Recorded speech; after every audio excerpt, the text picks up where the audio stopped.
before for Haggerty Maths, you should be comfortable with arithmetic sequences and series. We're going to have a look at geometric sequences and then series. So this is 3C in the book.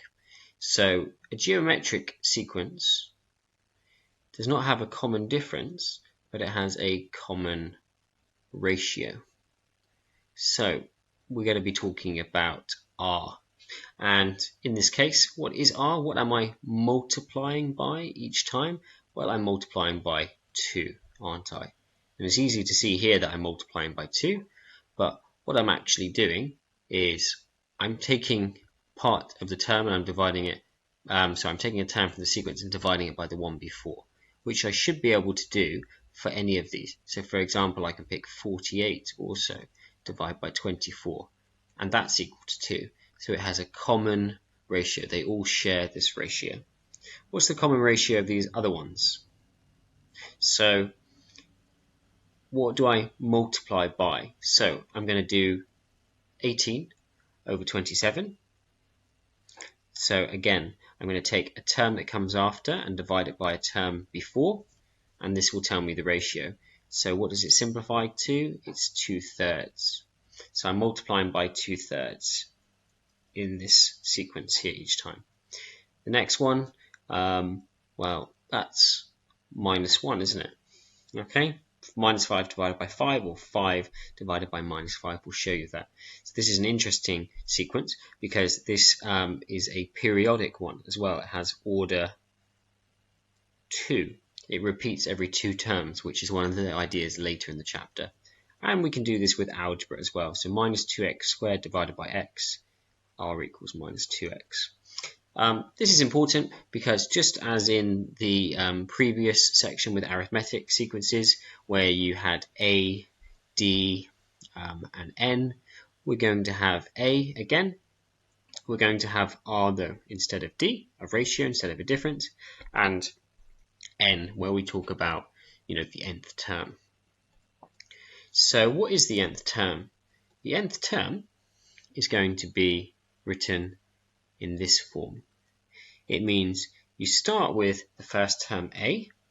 So for example, A could be 3 in the first example, couldn't it? A could be 3. Let's do this in a different color. So A could be 3. R, what would the R be? The R would be 2. And then you multiply by n-1. So let's check if this works. For n equals 1, for the first term, you would do 1 minus 1, which is 0, which removes that whole part, and then it tells you, doesn't it, that the first term would be 3. Test it again. So let's do the second term. That's when n equals 2. 2 take away 1 is 1. 2 to the power 1 is 2, so 3 times 2 equals 6. So you can see that the rule is working. And we're going to use this to answer these ones here. So the nth term for this one here, this is the same sequence as before. In fact, we've actually found that out already, haven't we?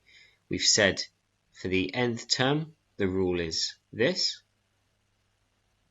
Okay, what about for the 10th term? Well, the 10th term, you just replace the n with 10. So it would be 3 times 2 to the 10 minus 1.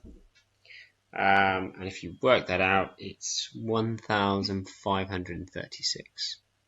Okay, let's do another one here underneath. So get the key values first. A equals 40. R equals -1/2. Let's put that into this rule. So the 10th term for this second one here is going to be 40 times -1/2. Best to put it in brackets like this, to the power of 10, whatever the answer is to that one there. And more generally, what's the rule? Well, generally the rule is like this. Okay, just matching, whoops, that should be a 9, shouldn't it? Just matching to the rule before. Okay, this one here, do I have an answer for this one? No, let's just find it out. using the calculator. So hang on a second, minus, this is why I normally